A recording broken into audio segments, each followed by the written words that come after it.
कुछ बीच में राजस्थान के टॉपिक पढ़ते हैं दोस्तों, एक एक दो दो, जो भी बीच में कभी इंडिया का डाल देंगे, कभी राजस्थान का। राजस्थान के मेन कई टॉपिक तब टॉपिक है वो पढ़ लेते हैं पहले। आज एक टॉपिक पढ़ते हैं संस्कृति का, मान लो जिसे, वो है चित्रशैली।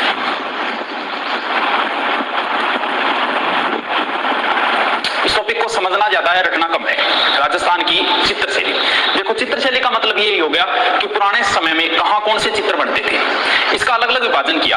किसी ने राजस्थान चित्रशैली नाम दे दिया, किसी ने राजपूत पेंटिंग दे दिया। तो सबसे पहले जो विभाजन किया था ना, उसने नाम दिया था राजपूत पेंटिंग, और ये किया था आनंद कुमार स्वामी। राजस्थान चित्रशैली का प्रथम विभाजन राजपूत पेंटिंग नाम से आनंद कुमार स्वामी ने किया। राजस्थान का प्रथम चित्रित ग्रंथ जिसका नाम है श्रावक प्रतिक्रमण सूत्र चूर्णी। या तो आपके ये नाम याद नहीं होगा, याद हो गया तो कभी भूलोगे नहीं। श्रावक प्रतिक्रमण सूत्र चूर्णी, 2-3 बार बोलो, याद हो जाएगा। श्रावक प्रतिक्रमण सूत्र चूर्णी, श्रावक प्रतिक्रमण। ये तेज सिंह के समय लिखा गया था मेवाड़ में, इसीलिए तो मेवाड़ को चित्रशैली का उद्भव यहीं से मानते हैं। श्रावक प्रतिक्रमण सूत्र चूर्णी, श्रावक प्रतिक्रमण सूत्र चूर्णी। अब देखो, ये है अपना राजस्थान, और इस राजस्थान चित्रशैली को 4 पार्टों में बांट दिया। पहला पार्ट ये जिसका नाम है मारवाड़ चित्रशैली, दूसरा ये हो गया मेवाड़, तीसरा ये हो गया हाड़ौती चित्रशैली, और चौथा हो गया जिसे चाहे ढूढ़ाड़ कह दो चाहे आमेर कह दो, ढूढ़ाड़ चित्रशैली। यानी उस हिसाब से बांट दिया। कभी मारवाड़ में लगभग एक जैसे चित्र बनते थे, उनको एक अलग स्कूल बना दी, स्कूल बोलते हैं इसे, कि मारवाड़ स्कूल, ढूढ़ाड़ school, Mewar school, Hadoti school, स्कूलों में डिवाइड कर दिया इनको। जैसे अपना संभाग नहीं हो गया क्या, राजस्थान है बीकानेर संभाग, इसमें कौन कौन से 4 जिले आते हैं, वैसे ही इसमें मारवाड़ एक चित्रशैली, उसके अंदर फिर और बंट गई। जैसे अब पढ़ेंगे, एक एक पढ़ेंगे हम, कि पहली चित्रशैली के मारवाड़, फिर ढूढ़ाड़ स्कूल, फिर मेवाड़ स्कूल, फिर हाड़ौती स्कूल। अब एक एक पढ़ेंगे में कहां कौन सी क्या विशेषता है। ये मिटा दिया मैंने, ये भी मिटा देता हूं।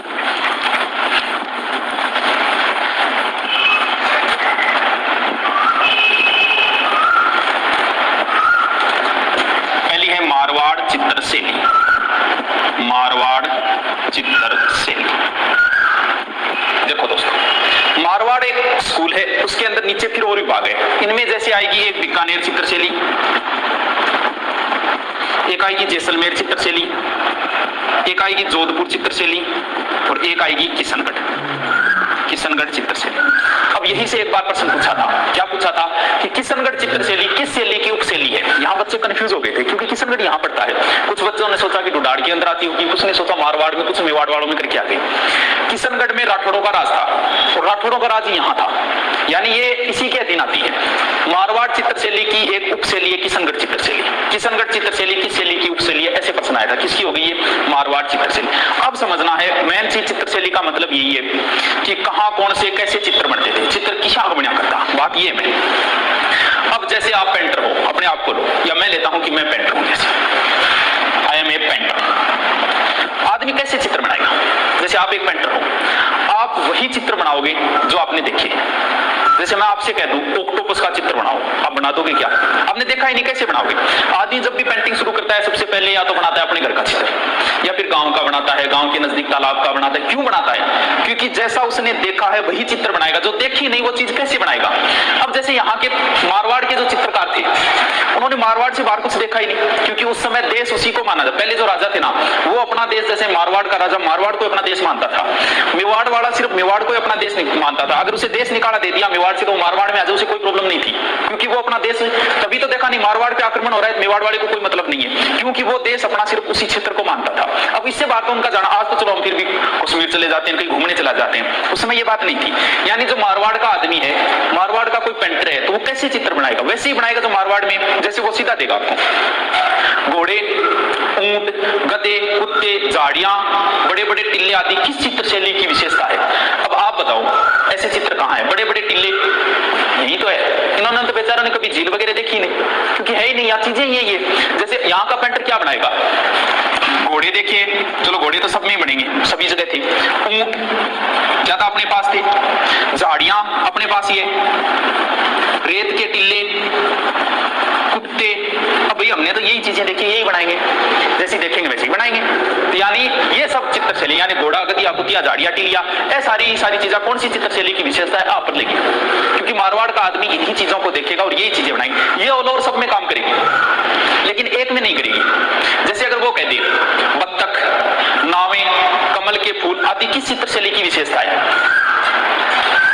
किशनगढ़ी गुर्जी। क्यों?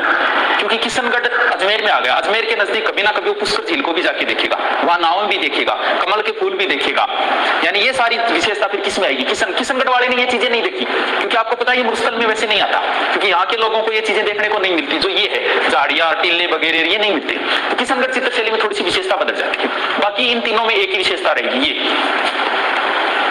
ठीक है। कई बार वृक्ष पूछ लेते हैं, यहाँ जो हमने ज्यादा वृक्ष प्रयोग यानी सबसे ज्यादा आम वृक्ष का प्रयोग किया है यहाँ, और रंग हमने सबसे ज्यादा प्रयोग किया है पीले का, मारवाड़ चित्रशैली। ये तो बहुत कम पूछते हैं, नहीं पूछते एग्जाम। अब एक एक देखना है अलग अलग कि भी जोधपुर चित्रशैली की क्या विशेषता है। सबसे पहले लेते हैं जोधपुर। जोधपुर चित्रशैली का सबसे ज्यादा विकास हुआ था मालदेव के समय। मालदेव हो गया या मालदेव। अब दूसरा प्रश्न पूछते हैं, किसी का भी पूछ सकते हैं, बीकानेर का भी पूछ सकते हैं, जोधपुर, जयपुर। इस चित्रशैली में मुगल प्रभाव कब आया? मुगल प्रभाव का मतलब ये हुआ, अपने चित्र और मुगलों के चित्र अलग अलग होते थे। वो ज्यादा जैसे रंग वगैरह उनका हरा होता है ना, हरा ज्यादा वो प्रयोग करते हैं, उनके भी अलग तरीके। आप देखते ही बता देते हो कि ये चित्र क्योंकि रंग बिरंगे ज्यादा प्रयोग करते हैं। वो विशेषता अपने वालों में कब आई? अब देखो अपने वाले कब आई? तभी आएगी जब हमारे राजा का संपर्क बादशाह से होगा, वो चाहे वैवाहिक संबंध हो चाहे दोस्ती हो। वो राजा यहाँ आने शुरू हो गए तो उनके चित्र यहाँ बनने शुरू हो गए। जैसे जोधपुर का राजा सबसे पहले अधीनता स्वीकार की जो नागौर दरबार में गया था। अगर किसी को ध्यान में, जोधपुर नागौर दरबार में गया था। जोधपुर का शासक था कल्याणमल बीकानेर का था। जोधपुर का गया था मोटा राजा उदय सिंह। यानी जोधपुर चित्रशैली में मुगल प्रभाव कब आया? मोटा राजा उदय सिंह के समय, क्योंकि नागौर दरबार में ये गया था। उसके बाद मुगल प्रभाव आना शुरू हो गया। अब यहाँ सबसे ज्यादा चित्र, एक तो जैसे राम रामायण वगैरह ये चित्र बनते, मेन चित्र है डोला मारू, डोला मारू और सोनी महिवाल। ये सर्वाधिक चित्र डोला मारू का मतलब अगर ऊंट लिए हुए, चाहे ऊंट के ऊपर बैठा हो चाहे नीचे कोई आदमी, ऊपर कोई महिला बैठी उसको ले जा रहा है, समझ लेना वो डोला मारू का ही चित्र है। डोला नरवर का राजा था और मारू यहाँ की थी। यानी डोला और मारू के सर्वाधिक चित्र किस चित्रशैली की विशेषता है? जोधपुर चित्रशैली की। ये नॉर्मल सी बातें हैं जो आपके आराम से। अब कई बार इनमें चित्रकारों के नाम पूछ ले तो वो थोड़ा ध्यान है, जैसे वीर जी है, नारायण दास है। भाई अगर आप सभी याद ना कर पाओ, जैसे अमरदास भाटी, ये पीछे सेकंड ग्रेड में ज्यादा यही पूछे, वो 2-3 चित्रकार देता है, पूछता है ये किस चित्रशैली के चित्रकार है? किशन दास है, शंकर दास है। देखो भाई ये तो रटने वाली चीज है, लेकिन सभी याद नहीं कर पाओ तो आप उनमें से मोस्ट पकड़ लो, 3 वो कन्फर्म रख लो। वो जब भी नाम देगा 4 या 5, उनमें से 1 या 2 नाम जो आपने 3 रटे उनमें से एक निश्चित मिलता है। सभी नहीं कर पाएंगे, बहुत ज्यादा होते हैं इनमें। तो आप देखो, हो सकता है मैं कहूं कि स्वर्णकाल इसके समय था, आपकी गाइड में कुछ और लिख रखा हूं। ये चित्रशैली टॉपिक है, इसका स्पेशल कोई लेखक नहीं है। ज्योग्राफी के तो मैं कह दूंगा कभी समिंदर सिंह के अनुसार इसकी, इसमें कुछ नहीं है। ये चीजें तो गाइडों से पढ़ानी पड़ती है। मैं जो आपको चीजें बता रहा हूँ वो सीखवाड़ की संस्कृति की बुक के अनुसार बता रहा हूँ। चाहे तो आप यहाँ से उतार लेना, चाहे उसमें देख लेना। भी आप कहोगे सर हमारी वाली गाइड में ये लिख रखा है, मैं उसके अनुसार बता रहा हूँ, क्योंकि इनमें अलग अलग देखने की जरूरत नहीं होती ज्यादा। संस्कृति टॉपिक एक ही गाइड पढ़ लो आप, वो पर्याप्त होती है। अभी सब्जेक्ट की अलग बात होती है, हिस्ट्री, ज्योग्राफी, राजनीति, इनकी अलग बात होती है। जोधपुर चित्रशैली, डोला मारू का चित्र, मालदेव का टाइम विकास, मुगल शैली का प्रभाव, मोटा राजा उदय सिंह। बाकी सारी विशेषता है, घोड़िया, कुतिया, गधिया, झाड़िया, ये सारी चीजें किसमें मिलेगी? जोधपुर चित्रशैली में। अब आ जाते हैं बीकानेर चित्रशैली। वही चीजें बीकानेर वाला भी बेचारा क्या देखेगा? घोड़े, ऊंट, झाड़ियां, टिल्ले, कुत्ते, ये चीजें, आम के वृक्ष, ये चीजें बनाएगा बीकानेर वाला भी। यहाँ एक भगवत पुराण नाम एक चित्र मिला है पुराना राम सिंह के समय, वो थोड़ा सा कई बार पूछ लेते, पूछा तो नहीं अभी तक। अब बात आती है मुगल प्रभाव। नागौर दरबार में यहाँ से सबसे पहले कौन गया था? कल्याणमल। यानी मुगल प्रभाव बीकानेर चित्रशैली में किसके समय आया? कल्याणमल के समय। यहाँ की सबसे मेन चीज पुस्ता कला, बस वही पूछी जाती है, या मथेरना। पुस्ता का एक तरीका ऊंट होता है। जैसे आजकल कोई बच्चे निकालते हैं ना, यहाँ से एक लंबी सी लकीर निकालते हैं सिर के अंदर, ऊपर से निकालते हैं, वो चीजें पहले ऊंटों पे बनती थी, आजकल वो आदमी में होने लगी। वो जो कला थी ऊंट के ऊपर बनाने वाली कला करती, उसी कहा जाता था पुस्ता कला। यहाँ का एक परिवार था, मथेरना परिवार बताया जाता है, वो बड़ा फेमस था। एग्जाम में आज तक बस ऐसे ही पूछा है, पुस्ता कला कहाँ की प्रसिद्ध है? बीकानेर। ऊंट के ऊपर चित्र बनाना ही क्या है? पुस्ता कला। मथेरना परिवार था, यहाँ के चित्रकार लगभग मुसलमान ही थे। बीकानेर बीकानेर चित्रशैली में, जैसे साहिबदीन है, कायम है, उस्ता है, ये कायम उस्ता।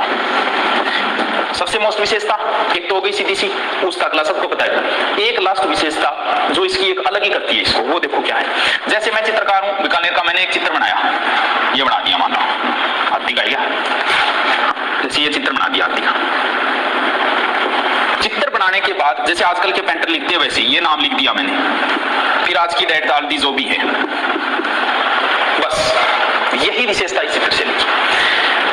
चित्र के नीचे नाम और तारीख का अंकन किस चित्रशैली की विशेषता है? बीकानेर से, और कहीं नहीं है ऐसी विशेषता। आज के पेंटर ये काम करते हैं, वो पहले बीकानेर में चला करता था, यानी बीकानेर का चित्रकार चित्र बनाने के बाद नीचे नाम व तारीख डालता था। ये सिर्फ बीकानेर की, इसको ध्यान रखना स्पेशल। नाम तारीख का अंकन बीकानेर, नाम और तारीख का अंकन बीकानेर। यहाँ कुछ कलाकारों को तो अंतरराष्ट्रीय ख्याति मिली है, जैसे मुन्ना लाल, मुकुंद चंदूलाल, ये है मुन्ना लाल है, मुकुंद है, चंदू, इनको तो अंतरराष्ट्रीय ख्याति तक मिली हुई हो गई। दोस्तों जोधपुर आराम से याद, मालदेव, उसके बाद मोटा राजा उदय सिंह के समय वो हो गया, बीकानेर मुगल प्रभाव कल्याणमल के समय, और यहाँ की उस्ता कला और तारीख के नीचे वो डेट का अंकन होना। ये तीसरी चित्रशैली किशनगढ़, कमल, नाव वगैरह वो चीजें तो आपकी ऐसे ही ध्यान देते। यहाँ का चित्रकार है अमित चंद है, धन्ना है, बाकी किशनगढ़ सबसे मोस्ट है क्योंकि यहाँ थी बड़ी ढणी। निहाल चंद यहाँ का मेन चित्रकार है। यहाँ की स्वर्णकाल माना जाता है सावंत सिंह के समय या नागरीदास। इसके बारे में नहीं बताऊंगा क्योंकि इसका मैंने एक वीडियो पहले आप कहीं देखना बने कहीं नाम से डाल रखा है स्पेशल। आप जब भी वीडियो खोलो ना, मेरा सबसे पहले नाम लगाते आप चैनल आएगा, चैनल पे ओके करो, ओके करते ही साइड में एक आता है प्ले लिस्ट, ऊपर देखोगे ना उस प्ले लिस्ट में जाओ, उसमें अलग अलग मिलेंगे, ज्योग्राफी हिस्ट्री डाल देती है उस हिसाब से, तो वहां देख लेना। किशनगढ़ शैली मोस्ट है, वहां मैंने पूरी स्टोरी बताई है, बनी ठनी निहाल चंद नागरीदास की। ठीक है, लास्ट पहली बात ये इतनी दूर थी कि मुगल प्रभाव इस पर आया ही नहीं। जैसलमेर चित्रशैली के दो ही नाम याद करने हैं जैसलमेर चित्रशैली के, मूलराज और मुम्मल। मूलराज दो हो गए, मूलराज मुम्मल, बस मैं ही मैं पर दोनों नाम। यहाँ सर्वाधिक चित्र मिलते हैं मुम्मल के, डोलामारू के सर्वाधिक जोधपुर में। मुम्मल लोदरवा की एक राजकुमारी थी जिसका प्रेम संबंध था महेंद्र के साथ। देखो क्लास में पढ़ाते हैं तो इन पे निकाल देते हैं 1 घंटा, महेंद्र मुम्मल पे बता देते कैसे आया, और उसके पास एक चित्रलूट था, मिलने के लिए आता था, रात को वापस जाता था, ऐसी लंबी चौड़ी कहानी है वो मुम्मल महेंद्र की। एग्जाम की दृष्टि से इतना ही है, मुम्मल कहाँ की राजकुमारी थी? लोदरवा की। मुम्मल के चित्र यहाँ और स्वर्णकाल है मूलराज सेकंड के समय, आराम से याद हो जाए। मुम्मल और जैसलमेर, मुम्मल और मूलराज। दोस्तों मारवाड़ चित्रशैली पूरी हो गई। मारवाड़ चित्रशैली की 4 उपशैलियां हैं। जोधपुर चित्रशैली, जोधपुर चित्रशैली की अगर आप बात करेंगे, मालदेव के समय विकास हुआ और मुगल प्रभाव सर्वाधिक आया था मोटा राजा उदय सिंह की। उसके बाद वो झाड़ियां, टिल्ले वगैरह, एक तो ये नाम ध्यान रखने, और डोलामारू, सोनी महिवाल के सर्वाधिक चित्र मिलते हैं। इसके बाद आती है बीकानेर चित्रशैली, उसका कला और नीचे नाम। किशनगढ़ का बता दिया, बनाई साउंड सिंह, नागरीदास, वो चीजें जो वीडियो अलग डाल रखा है उसमें देख लेना।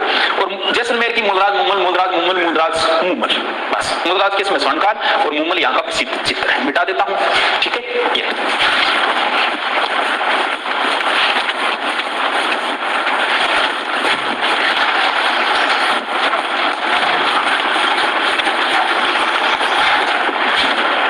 अगली चित्रशैली लेते हैं, चाहे आमेर कह दो चाहे कह दो ढूंढाड़ चित्रशैली।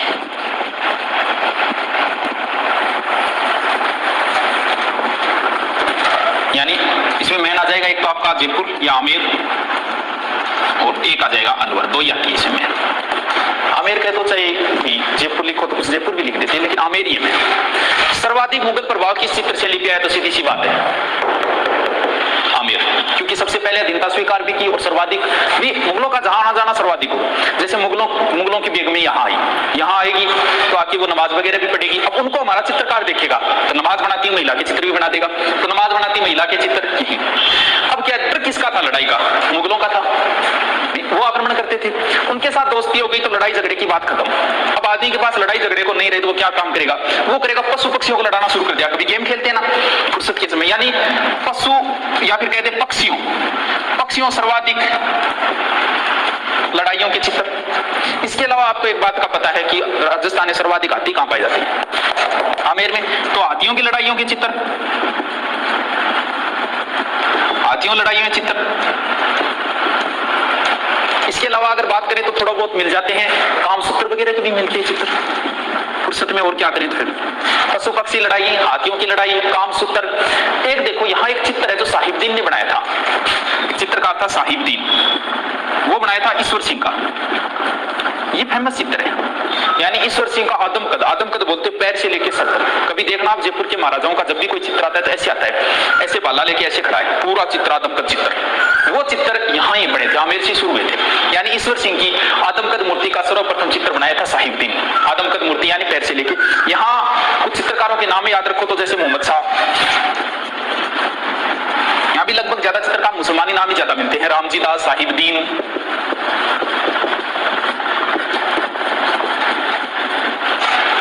गोपाल दास भी आदि कई नाम है, थोड़ा सा वो देख लेना, एक दो नाम तो भी रट लेना, क्योंकि ज्यादातर पीछे के एग्जामों में ये नाम ही ज्यादा पूछे। उद्यान के दर से सर्वाधिक यही मिलेंगे, ध्यान रखना। अब देखो एक चीज और बताते हैं आपको, अगर स्वर्णकाल माने नहीं इसमें तो प्रताप सिंह के समय था, गंधर्व बाई प्रताप सिंह के समय। अलवर चित्रशैली, ऊपर कौन सा है? दिल्ली। दिल्ली और जयपुर के बीच में आ गया अलवर। यानी अगर एग्जाम में पूछ ले दिल्ली और जयपुर दोनों शैलियों का प्रभाव किस चित्रशैली पे है तो अलवर पे होगा, बीच में कौन आ गया? अलवर आ गया। यानी अलवर चित्रशैली पे दिल्ली और जयपुर दोनों चित्रशैलियों का प्रभाव। अब देखो दिल्ली पे थे अंग्रेज, अंग्रेजों का क्या काम है? इंग्लिश फिल्म में देखी होगी, बस वही। उसका सर्वाधिक प्रभाव, यानी ये कह दो गणिका, गणिका बोलते हैं वेश्या, गणिका या वेश्या, वेश्याओं के सर्वाधिक चित्र किस चित्रशैली की विशेषता है? बस ये एक ही प्रश्न बनता है। और बनता है स्वर्णकाल किसके समय था? विनय सिंह के समय। बस ज्यादा नहीं है, विनय सिंह के समय स्वर्णकाल था। और इनके अगर चित्रकार देखो तो वो है जैसे बलदेव है, गुलाम अली है, बलदेव, गुलाम अली। बस जयपुर और दिल्ली दोनों चित्रशैलियों का प्रभाव, अलवर चित्रशैली और सर्वाधिक वेश्याओं के चित्र अलवर चित्रशैली की विशेषता। स्वर्णकाल है इसका विनय सिंह के समय। तो दो तो मैंने स्कूलें करवा दी, दो फिर अगले में कराऊंगा, बहुत लंबा हो जाता है थोड़ा सा, इस वजह से दो चित्रशैलियां अगले में कराऊंगा। एक बार दो बार देखने के बाद कोई गाइड हो जाए आपके पास, इससे कोई फर्क नहीं पड़ता, क्योंकि ये मैटर लगभग सेम ही मिलता है सब गाइडों में, इसका कोई स्पेशल लेखक नहीं होता।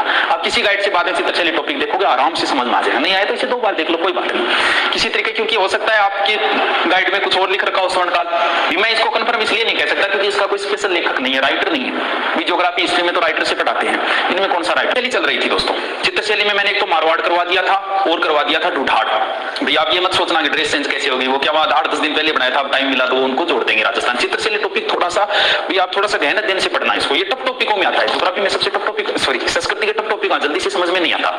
चलो हमने दो तो पढ़ लिए थे, आगे वाली पढ़ते हैं।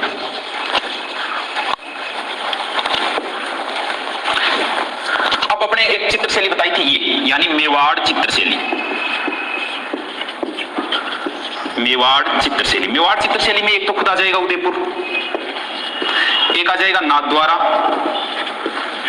एक देवगढ़ भी आता है इसलिए, लेकिन वो मोस्ट नहीं, ये दो मोस्ट है। सबसे पहले लेते हैं उदयपुर वाले को। उदयपुर चित्रशैली देखो, सबसे प्राचीन रियासत कौन सी है राजस्थान की? मेवाड़। इसका मतलब हमारे चित्रशैली का उद्भव यहीं से हुआ था, यानी मेवाड़ से कह दो चाहे उदयपुर से कह दो, यानी ये कह सकता हूं मैं मूल शैली।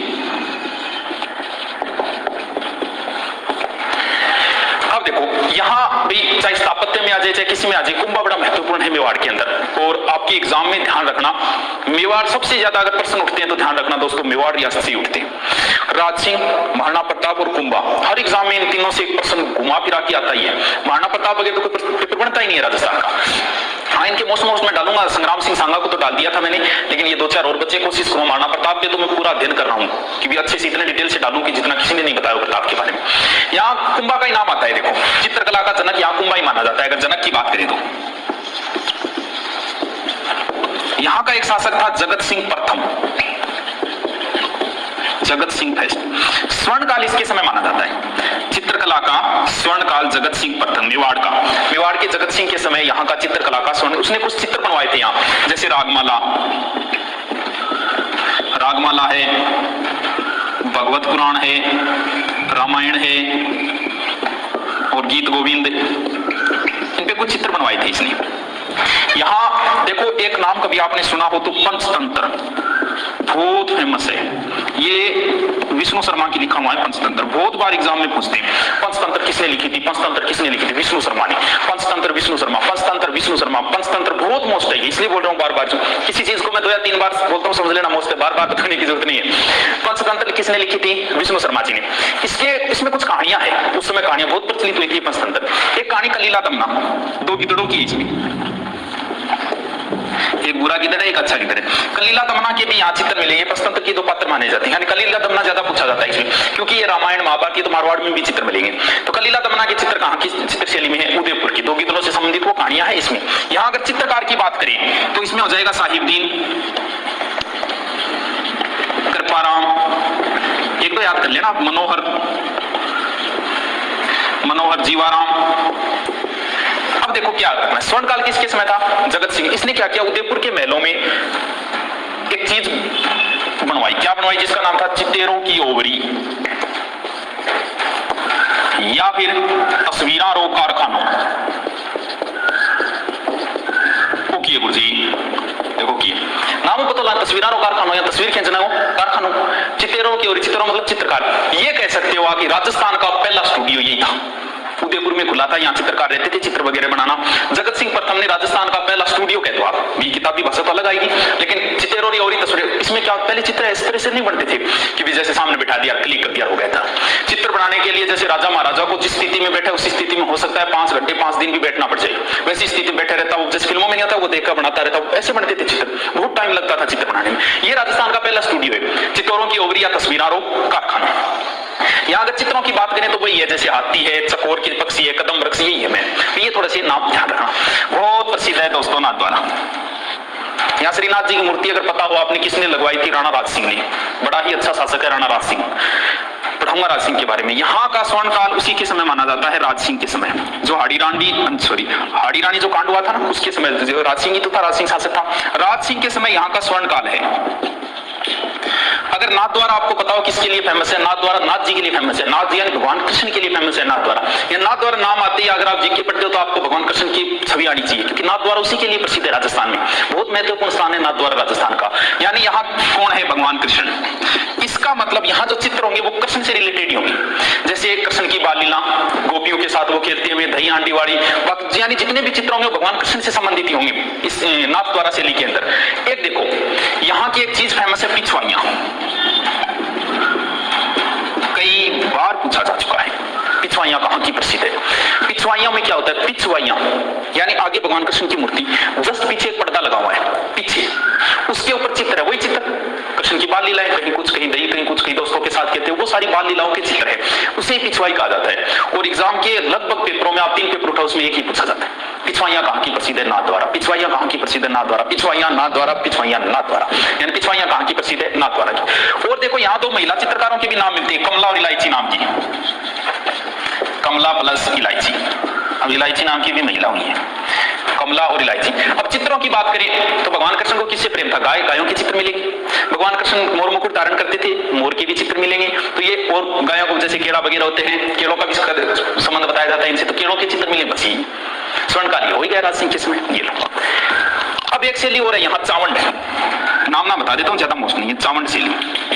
देखो चावंड राजधानी रही थी महाराणा प्रताप की, संकटकालीन राजधानी, यानी यहाँ चित्रकला का विकास महाराणा प्रताप के समय था। यहाँ एक प्रसिद्ध चित्र बना था ढोला मारू, वो ढोला मारू इधर भी बनाया और चावंड शैली में भी ढोला मारू चित्र बना हुआ है। और यहाँ का स्वर्णकाल महाराणा प्रताप के पुत्र अमर सिंह के समय माना जाता है, क्योंकि इन दोनों का ही संबंध है चावंड से, बाकी तो राजा महाराजा रहे ही नहीं चावंड में। महाराणा प्रताप के समय विकास हुआ और उनके पुत्र अमर सिंह के समय यहाँ का स्वर्णकाल माना जाता है। ये लो जी, उदयपुर शैली इतनी है दोस्तों। लास्ट शैली बची है, बता देता हूं, वो भी एक एक दो बातें उनकी। अब आप अपनी बुक में पढ़ना, देख लो कितना आनंद आएगा। दूसरी लास्ट चित्र शैली है हाड़ौती शैली। हाड़ौती शैली में 2 है, एक तो बूंदी, एक कोटा। देखो भी यहाँ अगर चित्रों की बात करें तो बारिश वगैरह ज्यादा होती है, जैसे गरजते बादल, बारिश, ये सारे चित्र ज्यादा यहाँ मिले हैं, क्योंकि बारिश इस क्षेत्र में ज्यादा होती है, आपको पता है। एक अगर बात करें तो यहाँ भित्ति चित्र बहुत ज्यादा है, यानी भित्ति का अर्थ होता है दीवार, बूंदी चित्र शैली में। लेकिन ये भी नहीं पूछा गया यहाँ का स्वर्णकाल माने तो भी कुछ किताबें उमेद सिंह लिखती है, कुछ सुरजन सिंह लिखती है, रबकन पर मैं भी नहीं कह सकता। देखो बूंदी चित्र शैली जो है ना, मोस्ट क्वेश्चन जो पूछा जाता है, अब जहां पे बारिश होगी, बादल गरजे, वहां आपको पता है जब भी गर्जना वगैरह चालू होती है तो आपको पता है भी सबसे ज्यादा आवाज कौन करते हैं, पक्षी करते हैं, यानी पक्षियों के सर्वाधिक चित्र, बस यही प्रश्न पूछा गया। पक्षियों के सर्वाधिक, यानी पक्षी शैली बोले बूंदी शैली, पक्षी शैली के सर्वाधिक चित्र बूंदी, पक्षी शैली के सर्वाधिक चित्र बूंदी, पक्षी शैली के सर्वाधिक चित्र कहां मिले हैं, बूंदी में। अब देखो दूसरा है, यानी बूंदी शैली ऐसी जिसमें कला और अगर बात करें कविता दोनों का मिश्रण मिलता है, कोटा। एक अगर बात करें ना, यहाँ बूंदी शैली में एक जालिम सिंह की हवेली है, वहां नायिका को मतलब वो स्नान करती नायिका के चित्र भी है यहाँ बूंदी शैली में। नहीं पूछा तो नहीं कभी, देखो। और चित्रों की बात करें तो ये जंगल वाला सा चित्र है लगभग, तो यहाँ अगर चित्र बात करें तो शेर, हिरण, ये चित्र ज्यादा मिलेंगे, बत्तख के चित्र भी ज्यादा मिलेंगे, खजूर के पेड़, ये चित्र ज्यादा है। कोटा शैली की क्या विशेष बात है, यहाँ का एक शासक था भीम सिंह, वो वल्लभ संप्रदाय को मानता था, यानी इसके समय वल्लभ संप्रदाय का प्रभाव आ गया। अगर और पूछ ले वल्लभ संप्रदाय भगवान कृष्ण से संबंधित है, नाथद्वारा में भी है। अगर आपको यह पूछ ले कि जोधपुर के किस शासक के समय उसमें नाथ शैली का प्रभाव आ गया, नाथ शैली का मतलब हुआ जिसमें मतलब भगवान शंकर से संबंधित चित्र मान लो नाथ शैली में। जोधपुर का एक शासक था मान सिंह, जो नाथ संप्रदाय से प्रभावित था। ये प्रश्न भी पूछा था सेकंड ग्रेड में, जोधपुर का कौन सा शासक नाथ संप्रदाय को मानता था, वो था मान सिंह। तो जो शासक मानेगा उसी के समय प्रभाव आएगा। तो जोधपुर में नाथ शैली का प्रभाव मान सिंह के समय, और यहाँ वल्लभ संप्रदाय का प्रभाव आ गया भीम सिंह। स्वर्णकाल भी कुछ राम सिंह लिखते हैं, कुछ उमेद सिंह लिखते हैं, वो ये अलग अलग किताबें अलग अलग लिखती है। मेन क्या चीज है, शिकार करते हमेशा राजा ही दिखाया गया है, लेकिन एकमात्र कोटा शैली है जिसमें राजा के साथ रानियों को भी शिकार करते हुए दिखाया गया है, ये अलग है। कुछ देखो बीकानेर में सिग्नेचर मेन बात है। जैसलमेर पे तो मुगलों का प्रभाव नहीं है। सबसे पहले मुगलों का प्रभाव किस पर आया, जयपुरिया से।